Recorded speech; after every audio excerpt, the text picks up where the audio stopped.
السلام علیکم ورحمۃ اللہ وبرکاتہ۔ سورہ بقرہ ترجمہ و تفسیر، آیت نمبر 219 تا 228۔ اس سے پہلے آپ ہمارے چینل کو سبسکرائب کریں، بیل آئیکن کو پریس کریں، لائک اور شیئر کریں۔ نحمدہ ونصلی علی رسولہ الکریم، اما بعد، فاعوذ باللہ من الشیطان الرجیم، بسم اللہ الرحمن الرحیم۔ سبحانک لا علم لنا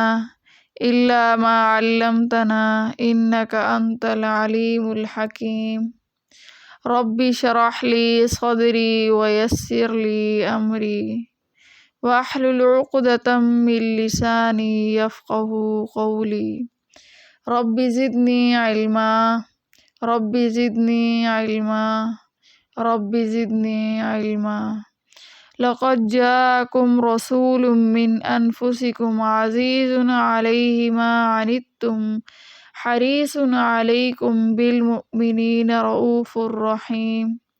فإن تولوا فقل حسبی اللہ لا الہ الا ہو علیہ توکلت وہو رب العرش العظیم۔ وَيَسْأَلُونَكَ مَاذَا يُنْفِقُونَ قُلِ الْعَفْوَ كَذَلِكَ يُبَيِّنُ اللَّهُ لَكُمُ الْآيَاتِ لَعَلَّكُمْ تَتَفَكَّرُونَ۔ اور تجھ سے پوچھتے ہیں کہ کیا خرچ کریں، کہہ دے جو بچے اپنے خرچ سے، اسی طرح بیان کرتا ہے اللہ تمہارے واسطے حکم تاکہ تم فکر کرو۔ فی الدنیا والآخرۃ ویسألونک عن الیتامی قل اصلاح لہم خیر وان تخالطوہم فاخوانکم واللہ یعلم المفسد من المصلح ولو شاء اللہ لعنتکم ان اللہ عزیز حکیم۔ دنیا و آخرت کی باتوں میں اور تجھ سے پوچھتے ہیں یتیموں کا حکم، کہہ دے سنو ان کے کام کا بہتر، اور اگر ان کا خرچ ملا لو تو وہ تمہارے بھائی ہیں، اور اللہ جانتا ہے خرابی کرنے والے اور سنوارنے والے کو، اور اگر اللہ چاہتا ہے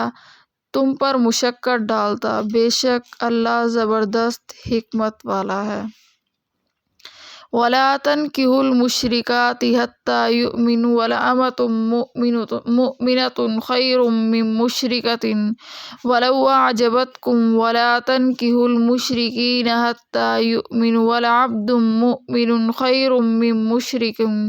وَلَوْ أَعْجَبَكُمْ أُولَٰئِكَ يَدْعُونَ إِلَى النَّارِ وَاللَّهُ يَدْعُو إِلَى الْجَنَّةِ وَالْمَغْفِرَةِ بِإِذْنِهِ وَيُبَيِّنُ آيَاتِهِ لِلنَّاسِ لَعَلَّهُمْ يَتَذَكَّرُونَ۔ اور نکاح مت کرو مشرک عورتوں سے جب تک کہ ایمان نہ لے آئیں، اور البتہ لونڈی مسلمان بہتر ہے مشرک بیوی سے اگرچہ وہ تم کو بھلی لگے۔ اور نکاح نہ کرو مشرکین سے جب تک کہ وہ ایمان نہ لے آئیں، اور البتہ غلام مسلمان بہتر ہے مشرک سے اگرچہ وہ تم کو بھلا لگے۔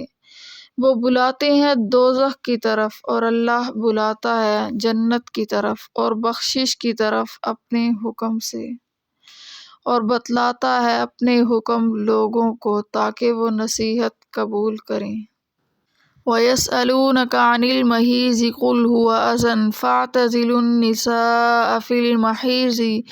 وَلَا تَقْرَبُوهُنَّ حَتَّى يَطْهُرْنَ فَإِذَا تَطَهَّرْنَ فَأْتُوهُنَّ مِنْ حَيْثُ أَمَرَكُمُ اللَّهُ إِنَّ اللَّهَ يُحِبُّ التَّوَّابِينَ وَيُحِبُّ الْمُتَطَہِّرِينَ۔ اور تجھ سے پوچھتے ہیں حکم حیض کا، کہہ دے وہ گندگی ہے، سو تم الگ رہو عورتوں سے حیض کے وقت، اور نزدیک نہ ہو ان کے جب تک پاک نہ ہوئیں، پھر جب خوب پاک ہو جائیں تو جاؤ ان کے پاس جہاں سے حکم دیا تم کو اللہ نے،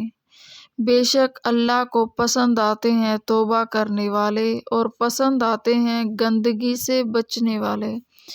نساؤکم حرث لکم فأتوا حرثکم أنی شئتم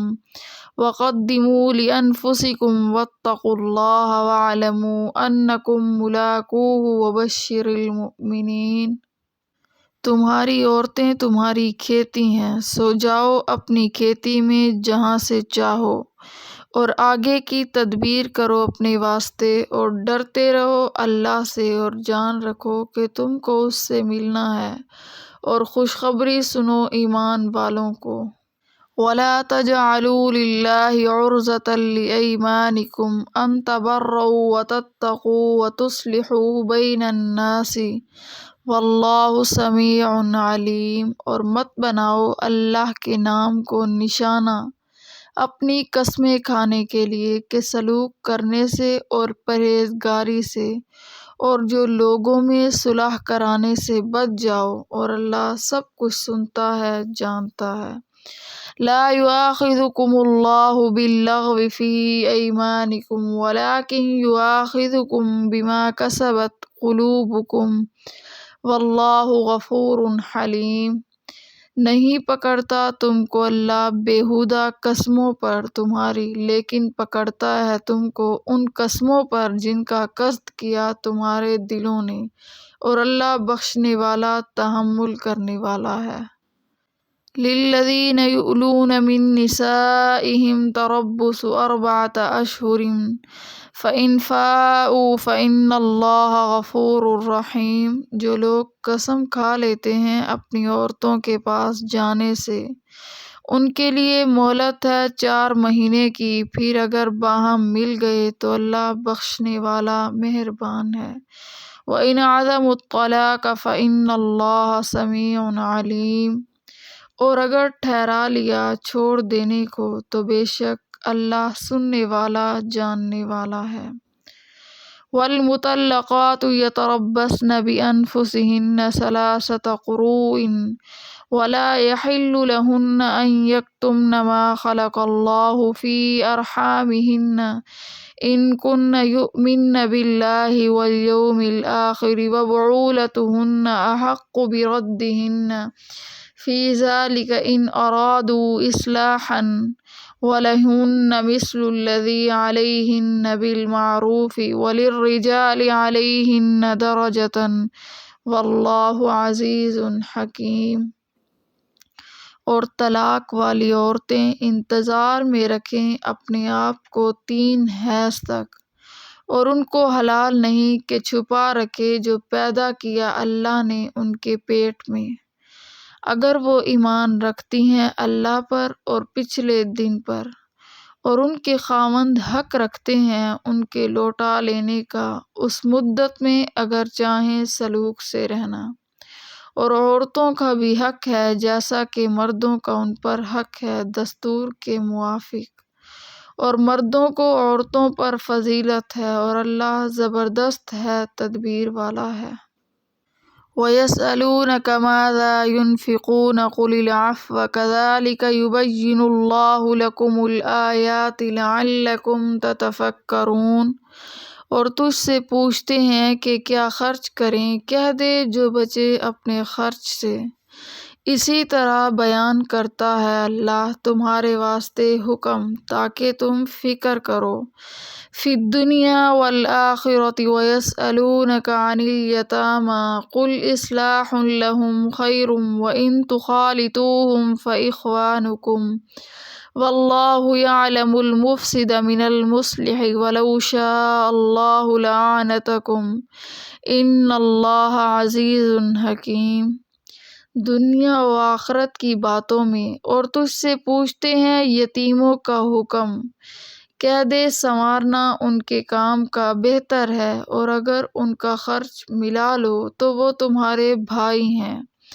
اور اللہ جانتا ہے خرابی کرنے والے اور سنوارنے والے کو، اور اگر اللہ چاہتا تو تم پر مشقت ڈالتا، بے شک اللہ زبردست ہے، تدبیر والا ہے۔ وَلَا تَنكِحُوا الْمُشْرِكَاتِ حَتَّى يُؤْمِنَ وَلَأَمَةٌ مُؤْمِنَةٌ خَيْرٌ مِّن مُّشْرِكَةٍ وَلَوْ أَعْجَبَتْكُمْ وَلَا تُنكِحُوا الْمُشْرِكِينَ حَتَّى يُؤْمِنُوا وَلَعَبْدٌ مُّؤْمِنٌ خَيْرٌ مِّن مُّشْرِكٍ وَلَوْ أَعْجَبَكُمْ أُولَئِكَ يَدْعُونَ إِلَى النَّارِ وَاللَّهُ يَدْعُو إِلَى الْجَنَّةِ وَالْمَغْفِرَةِ بِإِذْنِهِ وَيُبَيِّنُ آيَاتِهِ لِلنَّاسِ لَعَلَّهُمْ يَتَذَكَّرُونَ۔ اور نکاح مت کر مشرک عورتوں سے جب تک کہ ایمان نہ لے آئیں، اور البتہ لونڈی مسلمان بہتر ہے مشرک بیوی سے، اگرچہ وہ تم کو بھلی لگے، اور نکاح نہ کرو مشرکین سے جب تک کہ وہ ایمان نہ لے آئیں، اور البتہ غلام مسلمان بہتر ہے مشرک سے، اگرچہ وہ تم کو بھلا لگے۔ وہ بلاتے ہیں دوزخ کی طرف اور اللہ بلاتا ہے جنت کی طرف اور بخشش کی طرف اپنے حکم سے، اور بتلاتا ہے اپنا حکم لوگوں کو تاکہ وہ نصیحت قبول کریں۔ اب ہم چلتے ہیں اس کی تفسیر کی طرف۔ اور لوگ آپ صلی اللہ علیہ وسلم سے دریافت کرتے ہیں خیر خیرات میں کتنا خرچ کیا کریں۔ آپ صلی اللہ علیہ وسلم فرما دیجئے کہ جتنا آسان ہو کہ اس کے خرچ کرنے سے خود پریشان ہو کر دنیاوی تکلیف میں یا کسی کا حق ضائع کر کے اخروی تکلیف میں نہ پڑ جائیں۔ اللہ تعالیٰ اس طرح احکام کو صاف صاف بیان فرماتے ہیں تاکہ تم کو ان کا علم ہو جائے، اور اس علم کی وجہ سے ہر عمل کرنے سے پہلے دنیا و آخرت کے معاملات میں ان احکام کو سوچ لیا کرو، اور سوچ کر ہر معاملے میں ان احکام کے موافق عمل کیا کرو۔ چونکہ ابتدا میں مثل ہندوستان کے عرب میں بھی یتیموں کا حق دینے میں پوری احتیاط نہ تھی، اسی لیے یہ وعیدیں سنائی گئی کہ یتیموں کا مال کھانا ایسا ہے جیسے دوزخ کے انگارے پیٹ میں بھرنا۔ تو سننے والے ڈر کے مارے اتنی احتیاط کرنے لگے کہ ان کا کھانا بھی الگ پکواتے اور الگ رکھواتے، اور اتفاقاً اگر بچہ کم کھاتا تو کھانا بچتا اور سڑتا تھا، کیونکہ اس کا استعمال نہ ان لوگوں کے لیے جائز تھا اور نہ یتیم کے مال کو صدقہ کر دینے کا اختیار تھا۔ اسی طرح تکلیف بھی ہوتی اور یتیم کا نقصان بھی۔ اسی لیے رسول اللہ صلی اللہ علیہ وسلم سے عرض کیا گیا،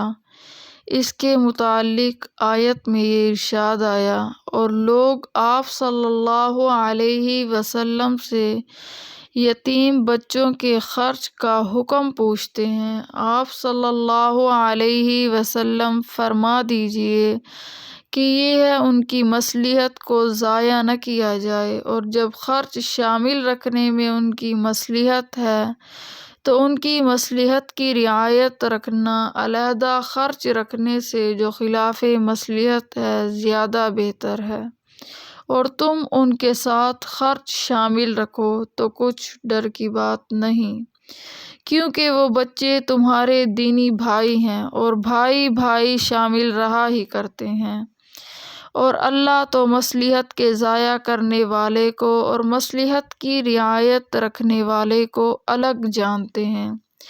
اس لیے کھانے پینے میں اشتراک ایسا نہ ہونا چاہیے جس میں یتیم کی مصلحت ضائع ہو جائے،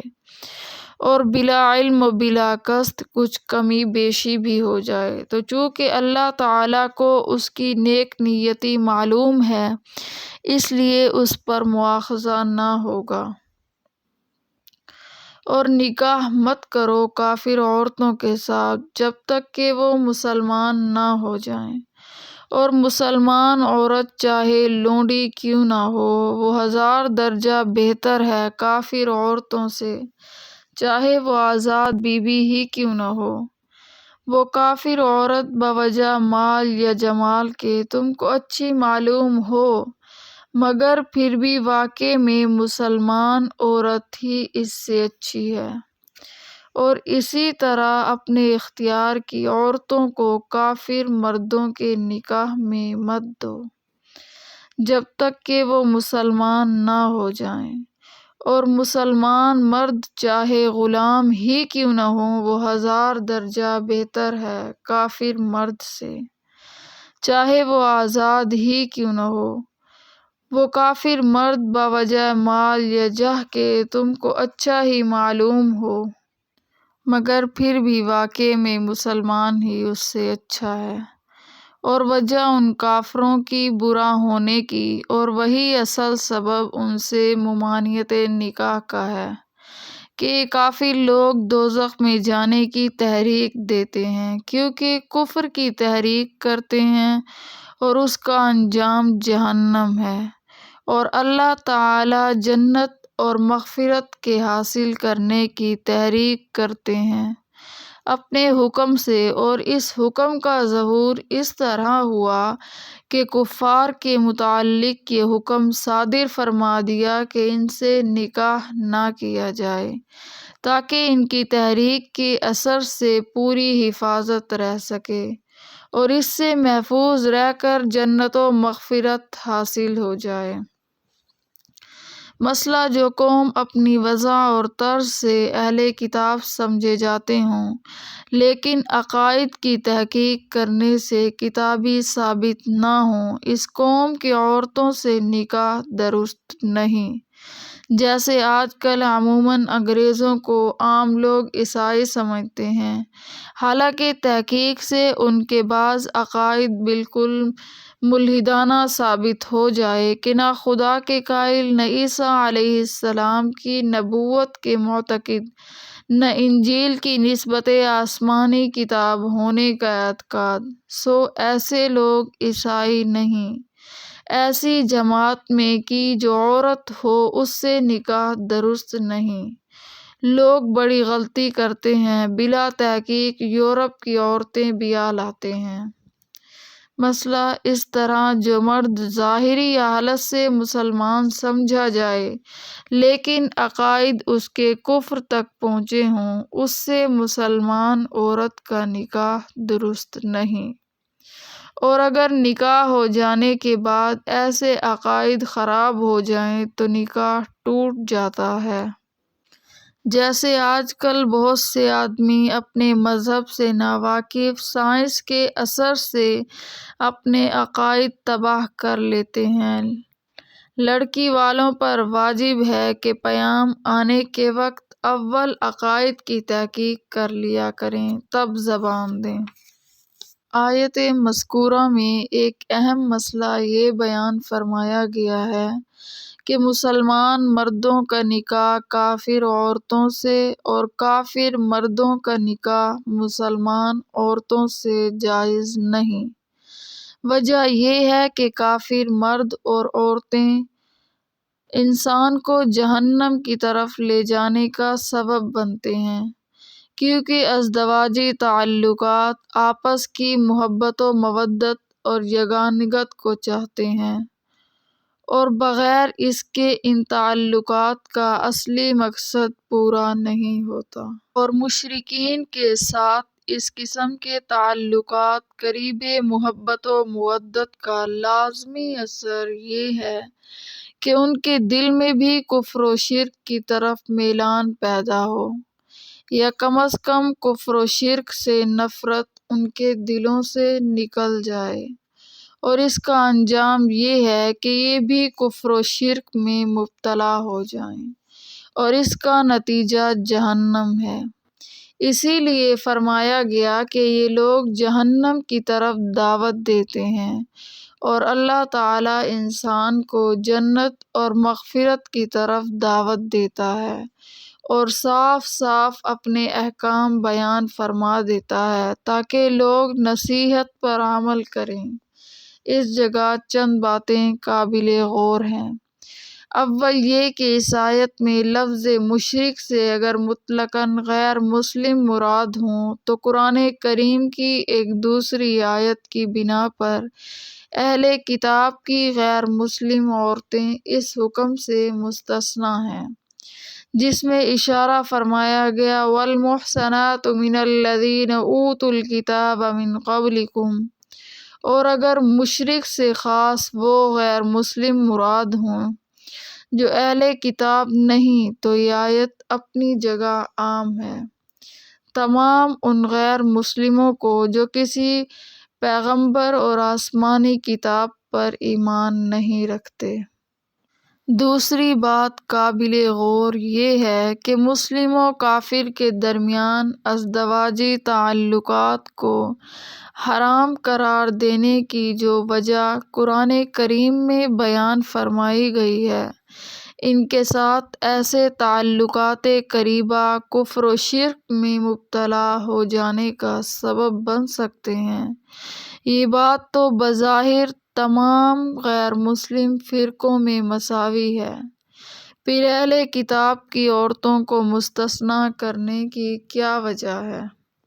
جواب ظاہر ہے کہ اہل کتاب کا اختلاف اسلام کے ساتھ بنسبت دوسرے غیر مسلموں کے کم اور ہلکا ہے،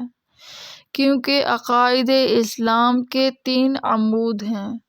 توحید، آخرت، رسالت۔ ان میں سے عقیدہ آخرت میں تو اہل کتاب یہود و نصارہ بھی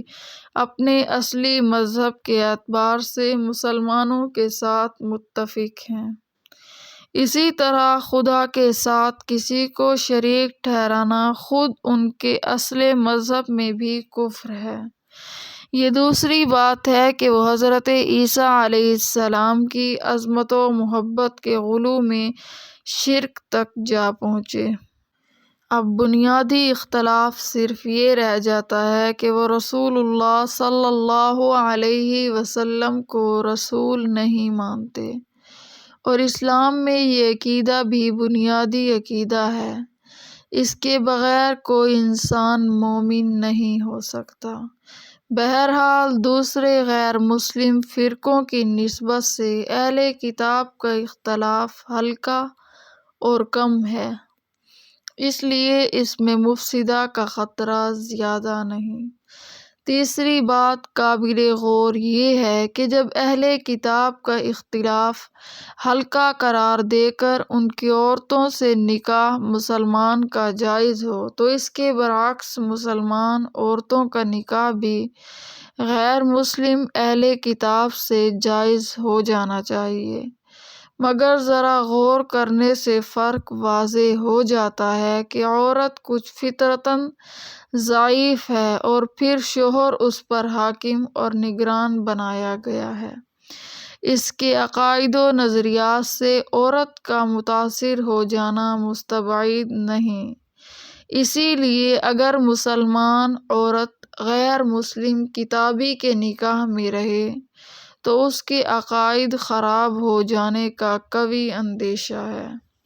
بخلاف اس کے کہ غیر مسلم کتابی عورت کی مسلمان کے نکاح میں رہے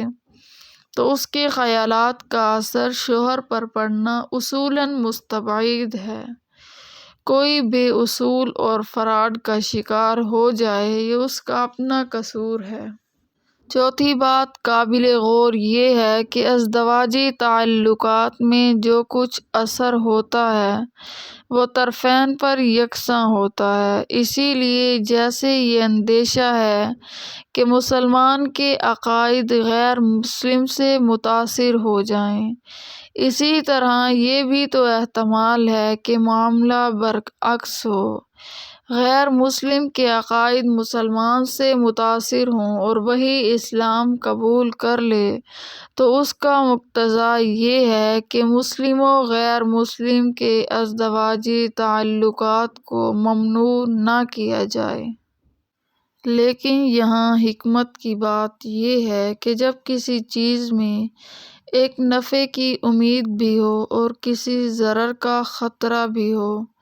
تو عقل سلیم کا تقاضا یہ ہے کہ ضرر سے بچنے کا اہتمام نفع کی فکر سے زیادہ ضروری ہے، اس لیے اس نفع کی امید کو نظر انداز کیا گیا کہ شاید وہ غیر مسلم متاثر ہو کر اسلام قبول کر لے۔ اہتمام اس کا کیا گیا کہ مسلمان متاثر ہو کر کفر میں مبتلا نہ ہو جائے۔ پانچویں بات قابل غور یہ ہے کہ اہل کتاب یہود و نصارہ کی عورتوں سے مسلمان مردوں کو نکاح کی اجازت کے بھی معنی یہ ہیں کہ اگر نکاح کر لیا جائے تو نکاح صحیح ہو جائے گا، اولاد ثابت النسب ہوگی، لیکن روایات حدیث اس پر شاہد ہیں کہ یہ نکاح بھی پسندیدہ نہیں ہے۔ حدیث میں ہے کہ رسول اللہ صلی اللہ علیہ وسلم نے ارشاد فرمایا کہ مسلمان کو اپنے نکاح کے لیے دیندار صالح عورت تلاش کرنا چاہیے تاکہ خود اس کے لیے بھی دین میں معین ثابت ہو اور اس کی اولاد کو بھی دیندار ہونے کا موقع میسر آئے، اور جب غیر دیندار مسلمان عورت سے نکاح پسند نہیں کیا گیا تو کسی غیر مسلم سے کیسے پسند کیا جاتا ہے؟ یہی وجہ ہے کہ جب حضرت عمر فاروق اعظم رضی اللہ تعالی عنہ کو جب خبر پہنچی کہ عراق و شام کے مسلمانوں میں کچھ ایسے ازدواج کی کثرت ہونے لگی تو بذریعہ فرمان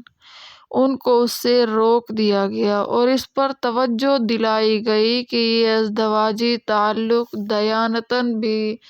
مسلم گھرانوں کے لیے خرابی کا سبب ہے اور سیاستاً بھی۔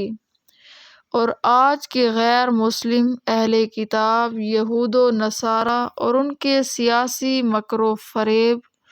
اور سیاسی شادیاں اور مسلم گھرانوں میں داخل ہو کر ان کو اپنی طرف مائل کرنا اور ان کے راز حاصل کرنا وغیرہ، جس کا اقرار خود بعض مسیحی مصنفین نے بھی کیا ہے۔ ایسا معلوم ہوتا ہے کہ فاروق اعظم رضی اللہ تعالی عنہ کے دور بھی نظریاں ان واقعات کو دیکھ رہی تھی، خصوصاً اس زمانے کے یورپ کے اکثر وہ لوگ جو عیسائی یا یہودی کہلائے جاتے ہیں، مردم شماری کے رجسٹروں میں ان کی قومیت عیسائی یا یہودی لکھ جاتی ہے۔ اگر ان کے حالات کی تحقیق کی جائے تو ان میں بکثرت ایسے لوگ ملیں گے جن کو عیسائیت اور یہودیت سے کوئی تعلق نہیں، وہ بالکل ملحد بے دین ہیں، نہ عیسیٰ علیہ السلام کو مانتے ہیں، نہ انجیل کو، نہ موسیٰ علیہ السلام پر ایمان ہے، نہ تورات پر، نہ خدا تعالی پر، نہ آخرت پر۔ ظاہر ہے کہ حلت نکاح کا قرآنی حکم ایسے لوگوں کو شامل نہیں کہ ان کی عورتوں سے نکاح قطعاً حرام ہے۔ ایسے لوگ ظاہر ہے کہ آیت قرآن والمحصنات من الذین اوتوا الکتاب کے استثناء میں داخل نہیں ہوتے۔ غیر مسلموں کی طرح ان کی عورتوں کے ساتھ نکاح بھی قطعاً حرام ہے۔ وَيَسْأَلُونَكَ عَنِ الْمَحِيضِ قُلْ هُوَ أَذًى فَاعْتَزِلُوا النِّسَاءَ فِي الْمَحِيضِ وَلَا تَقْرَبُوهُنَّ حَتَّى يَطْهُرْنَ فَإِذَا تَطَهَّرْنَ فَأْتُوهُنَّ مِنْ حَيْثُ أَمَرَكُمُ اللَّهُ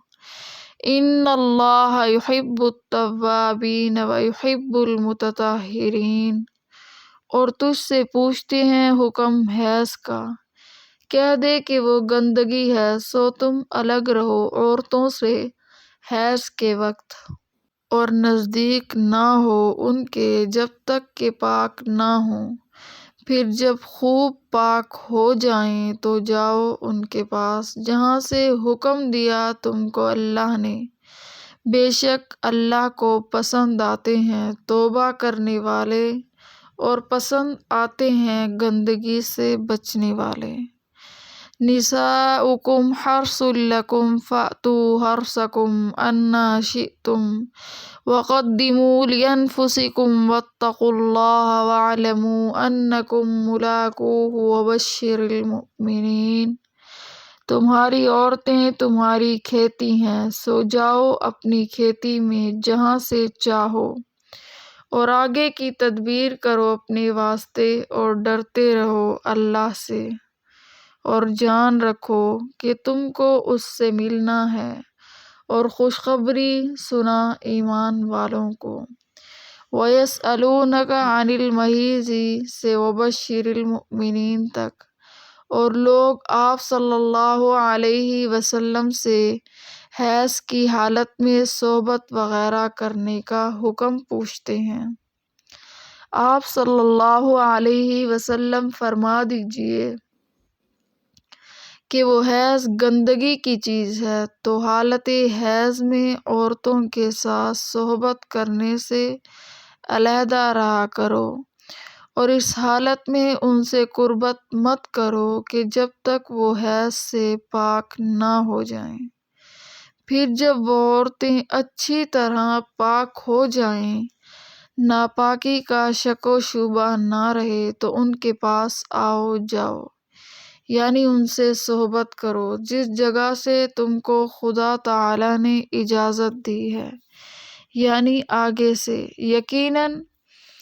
اللہ تعالی محبت رکھتے ہیں توبہ کرنے والوں سے۔ حیض میں صحبت کر بیٹھا ہے، پھر متنبہ ہو کر توبہ کر لی، اور محبت رکھتے ہیں پاک صاف رہنے والوں سے، جو حالت حیض میں صحبت کرنے سے اور دوسرے منہیات سے بچتے ہیں، اور حالت پاکی میں اجازت صحبت کی دینا، پھر اس قید سے اجازت دینا کہ آگے کے موقع میں صحبت ہو، اس لیے ہے کہ تمہاری بیویاں تمہارے لیے بمنزلہ کھیت کے ہیں، جس میں نطفہ بجائے تخم کے اور بچہ بجائے پیداوار کے ہے، سو اپنے کھیت میں جس طرف سے چاہو آؤ،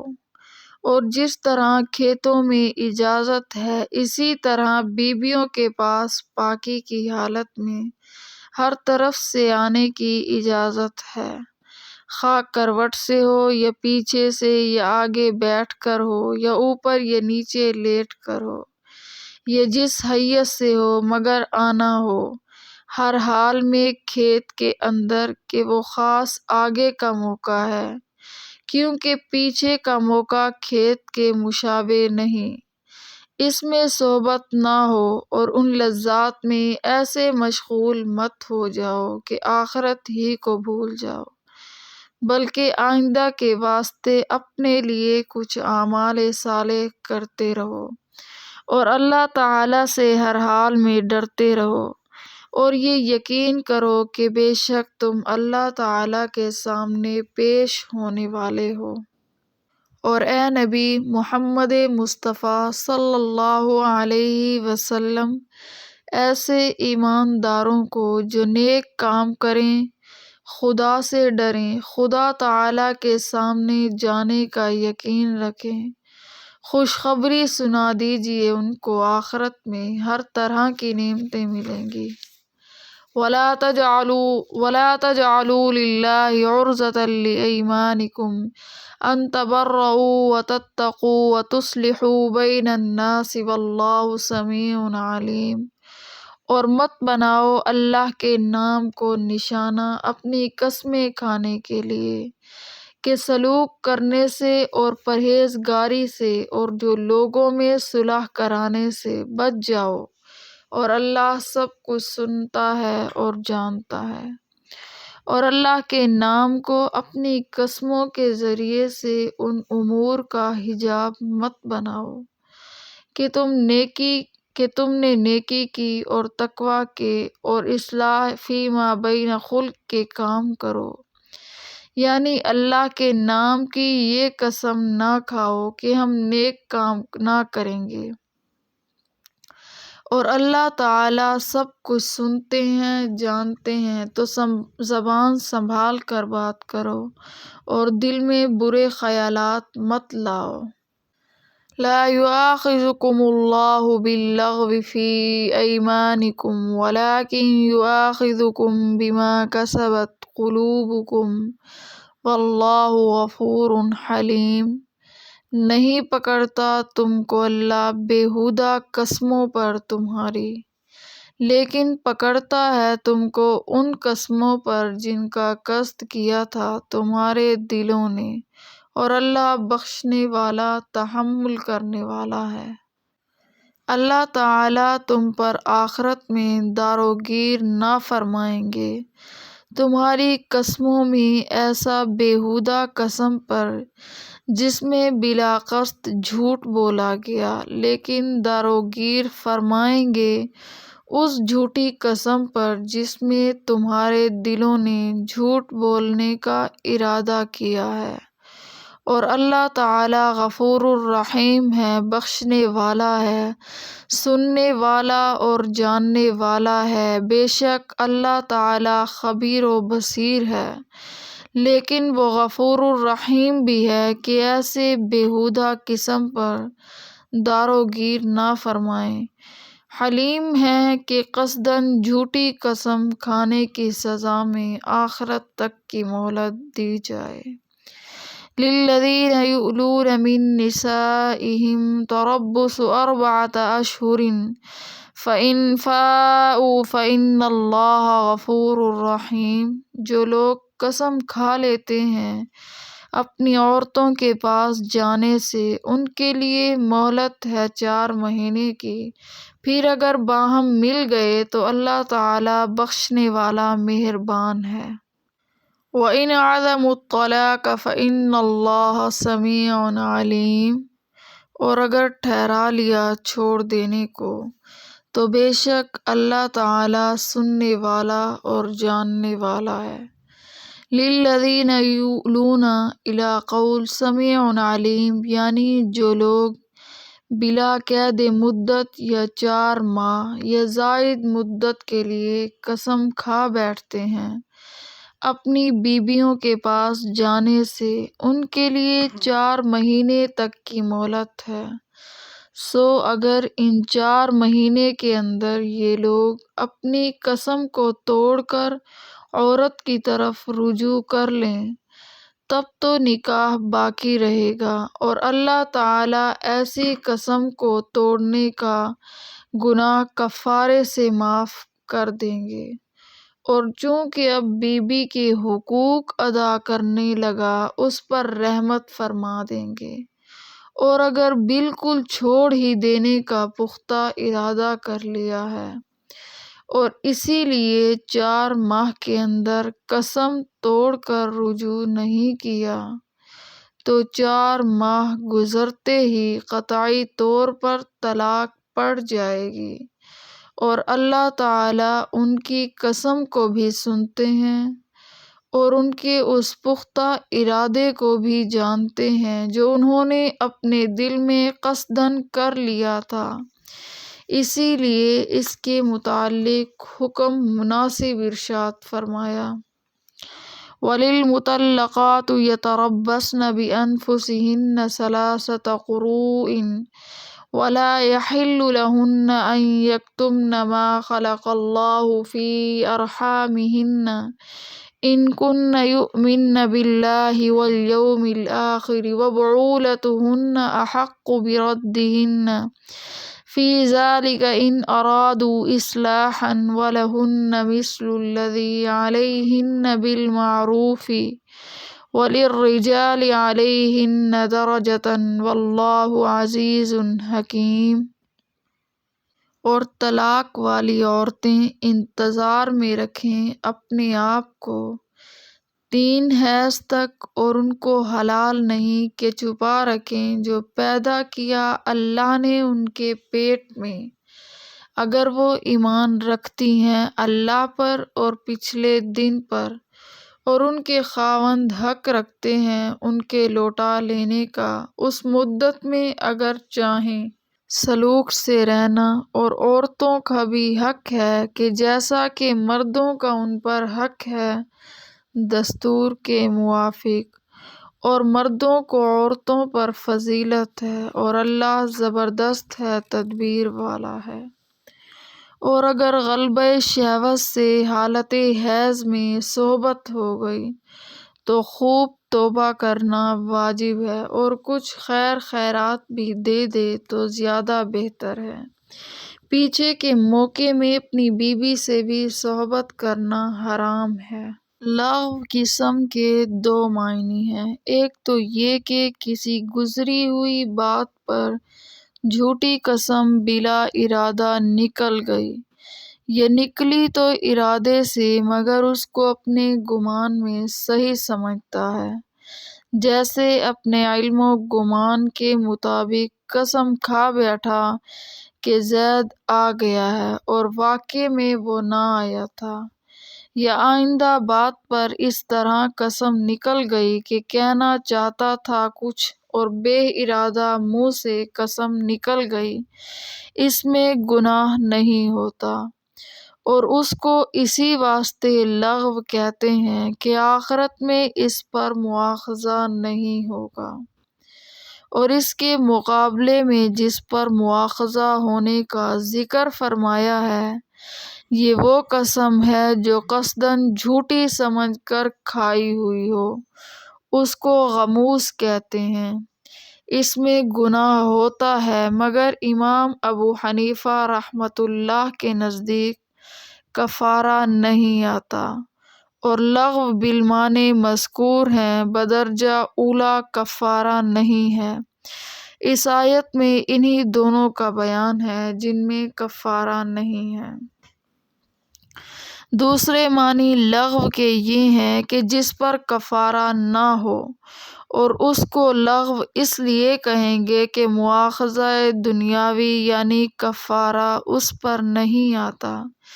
اس معنی کے لحاظ سے لفظ لغو غموس کو بھی شامل ہے کہ اس میں اگرچہ گناہ ہوتا ہے لیکن کفارہ نہیں آتا، اس کے مقابلے میں وہ قسم جس پر کفارہ بھی آتا ہے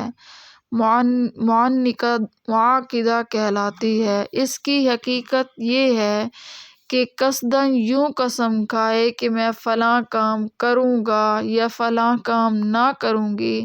اس میں خلاف کرنے سے کفارہ لازم آتا ہے۔ اگر کوئی قسم کھا لے کہ اپنی بیوی سے صحبت نہ کروں گا،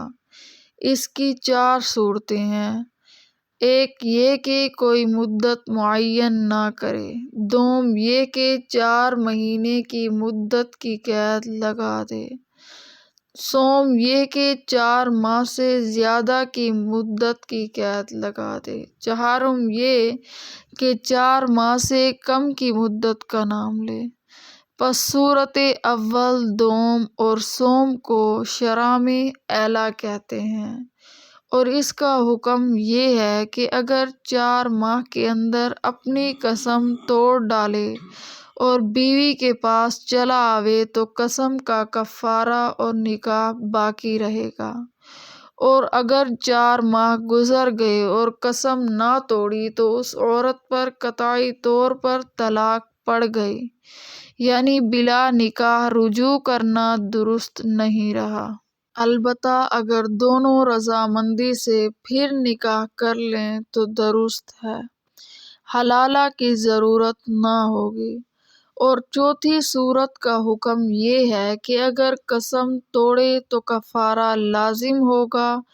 اور اگر قسم پوری کر لی جب بھی نکاح باقی رہے گا۔ وَلَهُنَّ مِثْلُ الَّذِي عَلَيْهِنَّ بِالْمَعْرُوفِ، یہ آیت عورتوں اور مردوں کے باہمی حقوق و فرائض اور ان کے درجات کے بیان میں ایک شرعی ضابطے کی حیثیت رکھتی ہے۔ اس آیت سے پہلے اور اس کے بعد کے کئی رکوع تک اسی ضابطے کی اہم جزیات کا بیان ہوا ہے۔ اس جگہ مناسب معلوم ہوتا ہے کہ پہلے عورت کے اس موقوف کی کچھ تشریح کر دی جائے جو اسلام نے اس کو عطا کیا ہے، جس کو سمجھ لینے کے بعد یقینی طور پر اس کا اعتراف کرنا پڑتا ہے کہ ایک عادلانہ اور معتدلانہ نظام کا مقتضی یہی تھا، اور یہی وہ مقام ہے جس سے اونچ نیچ یا انحراف انسان کے دین و دنیا کے لیے عظیم خطرہ بن جاتا ہے۔ غور کیا جائے تو دنیا میں دو چیزیں ایسی ہی ہوتی ہیں جو اس عالم کی بقا اور تعمیر و ترقی میں عمود کا درجہ رکھتی ہیں، ایک عورت، دوسرے دولت۔ لیکن تصویر کا دوسرا رخ دیکھا جائے تو یہی دونوں چیزیں دنیا میں فساد و خونریزی اور طرح طرح کے فتنوں کا سبب بھی ہیں، اور غور کرنے سے اس نتیجے پر پہنچنا کچھ دشوار نہیں کہ دونوں چیزیں اپنی اصل میں دنیا کی تعمیر و ترقی اور اس کی رونق کا ذریعہ ہیں، لیکن جب کہیں ان کو اپنے اصلی مقام اور موقف سے ادھر ادھر کر دیا جاتا ہے تو یہی چیزیں دنیا میں سب سے بڑا زلزلہ بھی بن جاتی ہیں۔ قرآن نے انسان کو نظام زندگی دیا ہے، اس میں ان دونوں چیزوں کو اپنے اپنے صحیح مقام پر ایسا رکھا گیا ہے کہ ان کے فوائد و ثمرات زیادہ سے زیادہ حاصل ہوں اور فتنہ و فساد کا نام نہ رہے۔ دولت کا صحیح مقام، اس کے حاصل کرنے کے ذرائع اور خرچ کرنے کے طریقے اور تقسیم دولت کا عادلانہ نظام، یہ ایک مستقل عالم ہے جس کو اسلام کا معاشی نظام کہا جا سکتا ہے۔ اس کا بیان انشاءاللہ کسی موقع پر ہوگا۔ اس وقت عورت اور اس کے حقوق و فرائض کا ذکر ہے۔ اس کے متعلق آیت مذکورہ میں یہ ارشاد فرمایا گیا ہے کہ جس طرح عورتوں پر مردوں کے حقوق ہیں جن کی ادائیگی ضروری ہے، اسی طرح مردوں پر عورتوں کے حقوق ہیں جن کا ادا کرنا ضروری ہے۔ ہاں، اتنا فرق ضروری ہے کہ مردوں کا درجہ عورتوں سے بڑھا ہوا ہے۔ یہی مضمون سورہ نساء کی آیت میں اس طرح آیا ہے: الرجال قوامون علی النساء بما فضل اللہ بعضهم علی بعض وبما انفقوا من اموالہم، یعنی مرد حاکم ہیں عورتوں پر اس واسطے کہ بڑائی اللہ نے دی ایک کو ایک پر، اس واسطے کہ خرچ کیے انہوں نے اپنے مال۔ اسلام سے پہلے زمانہ جاہلیت میں تمام دنیا کی اقوام میں جاری تھی کہ عورت کی حیثیت گھریلو استعمال کی اشیاء سے زیادہ نہ تھی۔ چوپاؤں کی طرح اس کی خرید و فروخت ہوتی تھی، اس کو اپنے شادی بیاہ میں کسی قسم کا کوئی اختیار نہ تھا۔ اس کے اولیاء جس کے حوالے کر دیتے وہاں جانا پڑتا تھا۔ عورت کو اپنے رشتہ داروں کی میراث میں کوئی حصہ نہ ملتا تھا، بلکہ وہ خود گھریلو اشیاء کی طرح مال وراثت سمجھی جاتی تھی، وہ مردوں کی ملکیت تصور کی جاتی تھی۔ اس کی ملکیت کسی چیز پر نہ تھی، اور جو چیزیں عورت کی ملکیت کہلاتی تھیں ان میں اس کو مرد کی اجازت کے بغیر کسی قسم کے تصرف کا کوئی اختیار نہ تھا۔ ہاں، اس کے شوہر کو ہر قسم کا اختیار تھا کہ اس کے مال کو جہاں چاہے جس طرح چاہے خرچ کر ڈالے، اس کو پوچھنے کا بھی کوئی حق نہ تھا۔ یہاں تک کہ یورپ کے وہ ممالک جو آج کل دنیا کے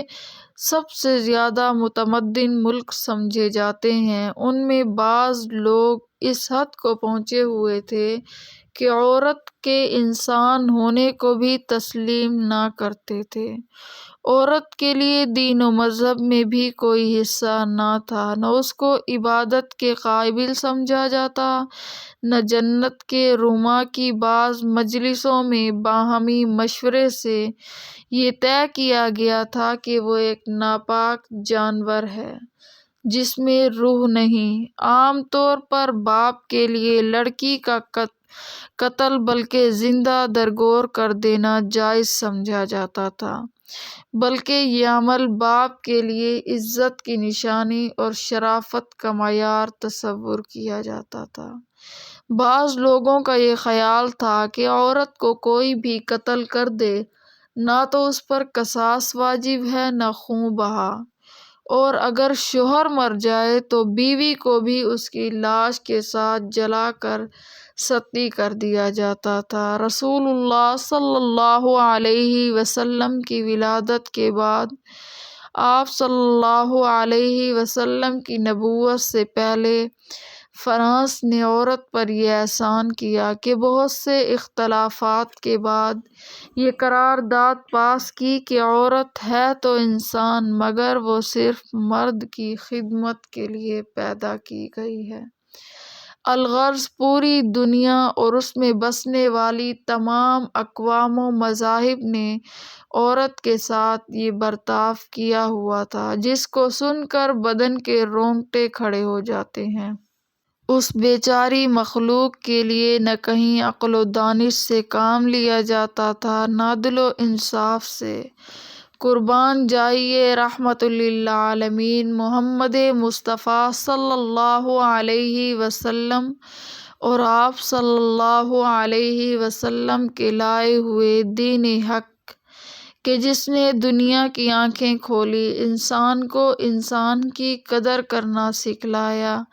عدل و انصاف کا قانون جاری کیا، عورتوں کے حقوق مردوں پر ایسے ہی لازم کیے جیسے عورتوں پر مردوں کے حقوق ہیں، اس کو آزاد و خود مختار بنایا، وہ اپنی جان و مال کی ایسی ہی مالک قرار دی گئی جیسے مرد۔ کوئی شخص خواہ باپ دادا ہی ہو، بالغ عورت کو کسی شخص کے ساتھ نکاح پر مجبور نہیں کر سکتا، اور اگر بلا اس کی اجازت کے نکاح کر دیا جائے تو وہ اس کی اجازت پر موقوف رہتا ہے، اگر نامنظور کر دے تو باطل ہو جاتا ہے۔ اس کے اموال میں کسی مرد کو بغیر اس کی رضا و اجازت کے کسی تصرف کا کوئی حق نہیں۔ شوہر کے مرنے یا طلاق دینے کے بعد وہ خود مختار ہے، کوئی اس پر جبر نہیں کر سکتا۔ اپنے رشتہ داروں کی میراث میں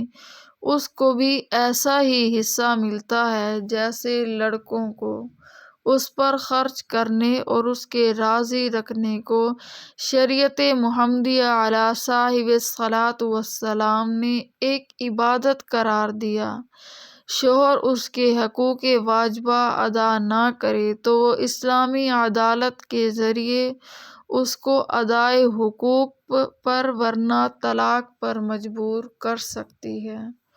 عورت کو اس کے حقوق مناسبہ نہ دینا ظلم و جوار اور کسادت و شقاوت تھی جس کو اسلام نے مٹایا ہے۔ اسی طرح ان کو کھلے مہار چھوڑ دینا اور مردوں کی نگرانی و سیادت سے آزاد کر دینا اس کو اپنے گزارے اور معاش کا خود متکفل بنانا بھی اس کی حق تلفی اور بربادی ہے۔ نہ اس کی ساخت اس کی متحمل ہے نہ گھریلو کاموں کی ذمہ داری،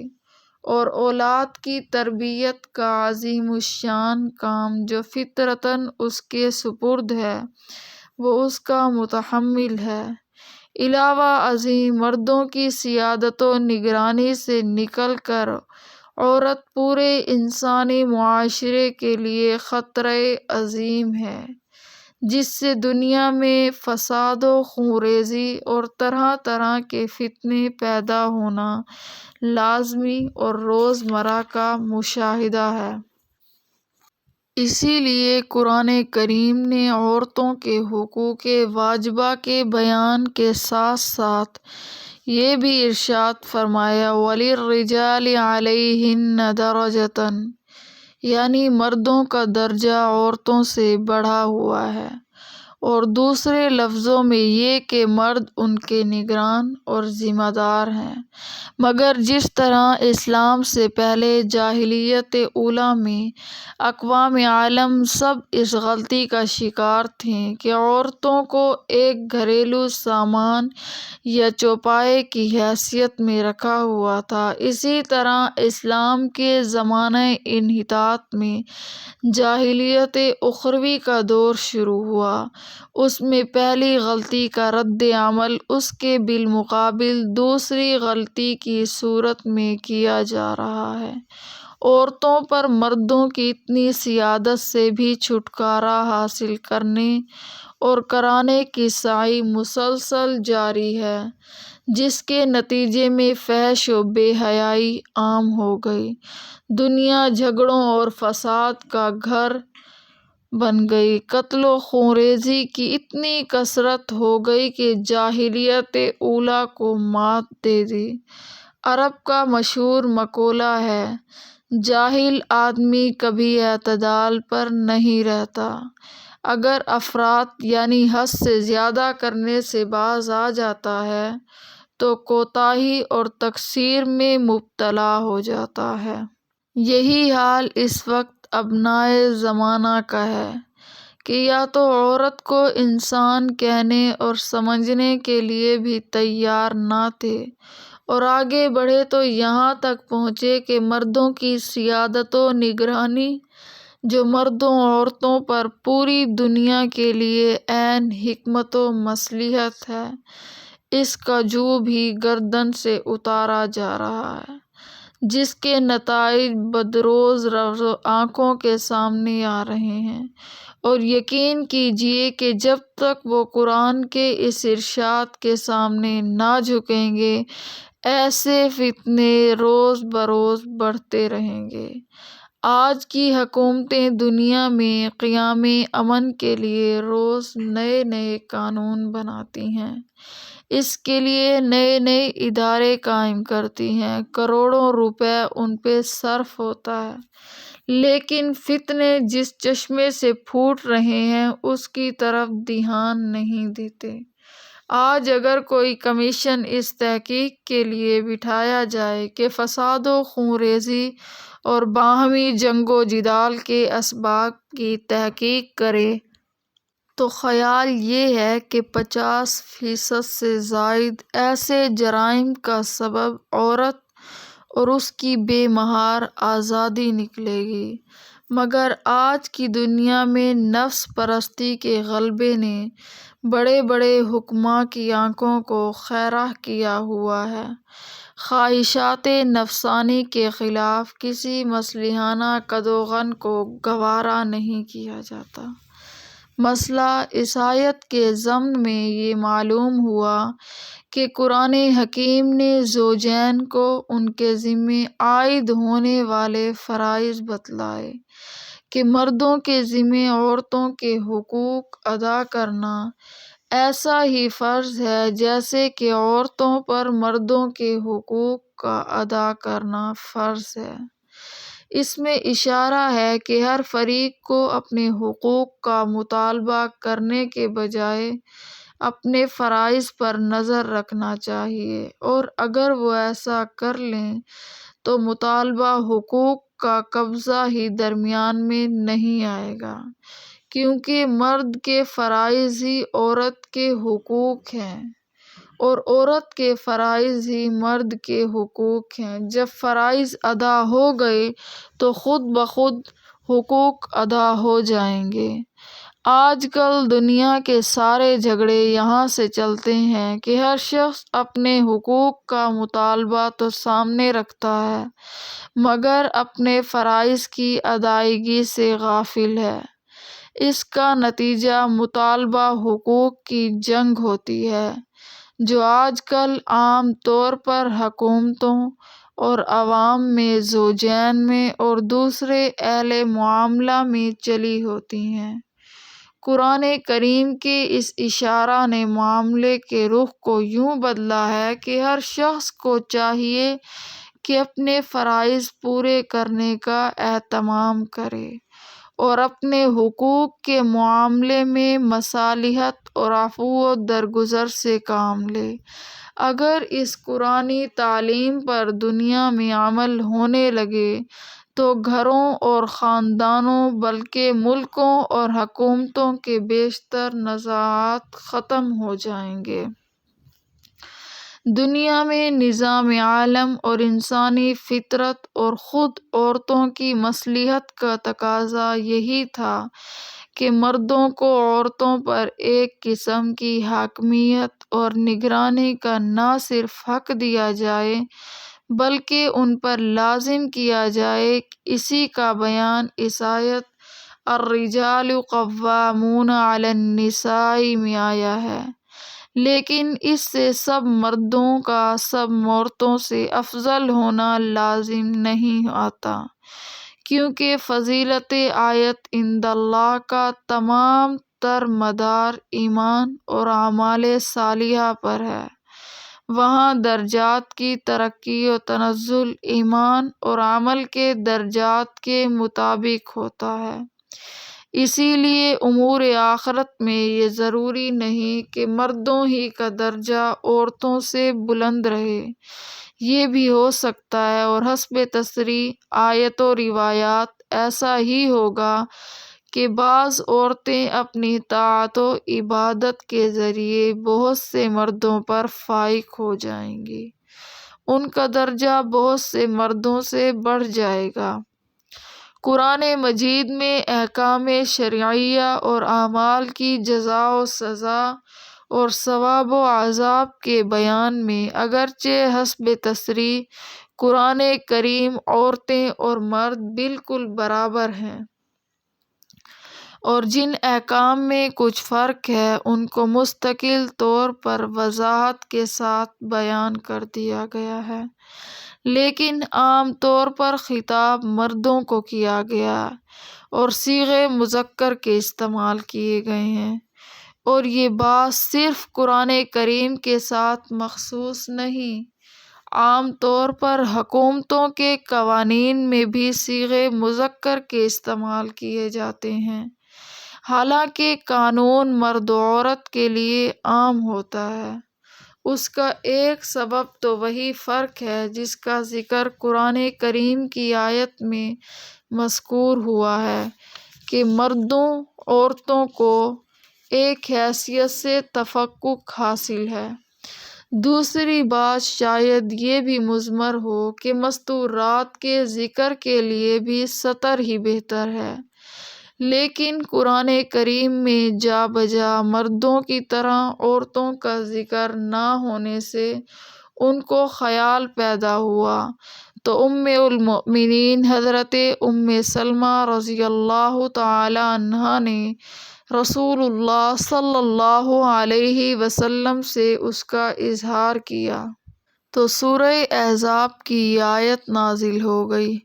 ان المسلمین والمسلمات والمؤمنین والمؤمنات والقانتین والقانتات، جس میں مردوں کے ساتھ ساتھ عورتوں کا مستقل ذکر واضح کر دیا گیا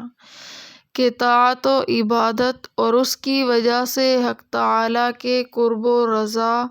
اور درجات جنت میں عورتوں کا درجہ مردوں سے کچھ کم نہیں۔ ایک روایت یہ ہے کہ بعض مسلمان عورتیں ازواج مطہرات رضی اللہ تعالی عنہما کے پاس آئیں اور کہا کہ قرآن کریم میں جا بجا مردوں کا تو ذکر ہے،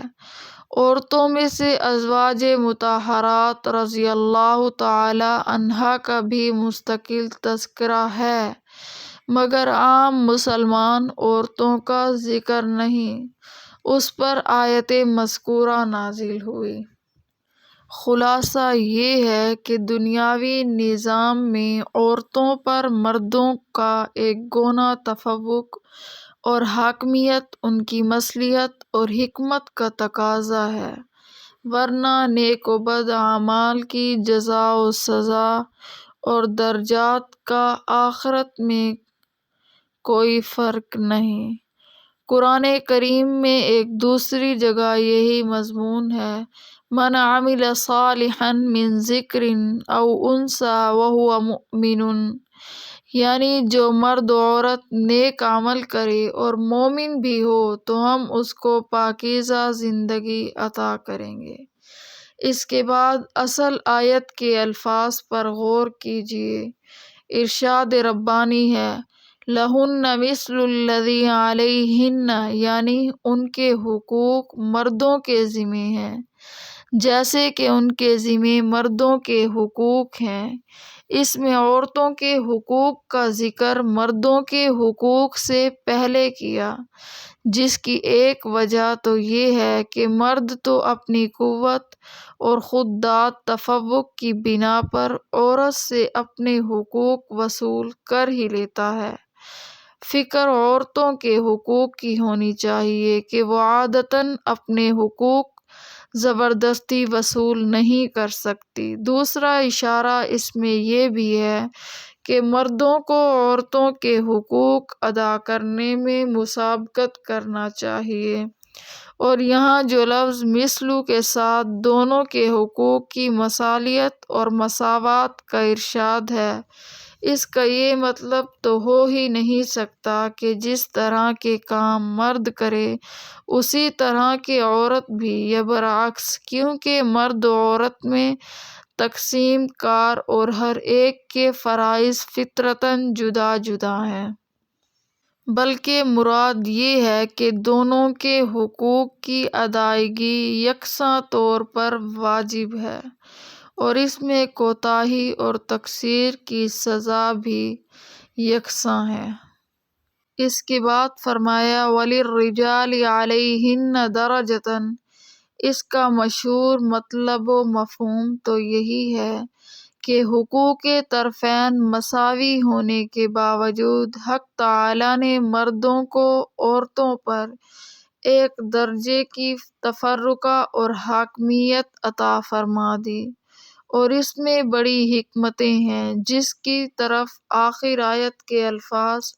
واللہ عزیز حکیم میں اشارہ فرما دیا ہے۔ اور حضرت عبداللہ بن عباس رضی اللہ تعالی عنہ نے اس جملے کا مطلب یہ بھی بیان فرما دیا ہے کہ مردوں کو اللہ تعالیٰ نے عورتوں کے مقابلے میں بڑا درجہ دیا ہے، اس لیے ان کو زیادہ تحمل سے کام لینا چاہیے۔ اگر عورتوں کی طرف سے ان کے حقوق میں کوئی کوتاہی ہو بھی جائے تو ان کا درجہ یہ ہے کہ اس کو برداشت کریں اور صبر سے کام لیں، اور ان کے حقوق کی ادائیگی میں کوتاہی نہ کریں۔ دعا ہے کہ اللہ تعالی ہمارے قلوب کو نور ایمان سے منور فرما دیں،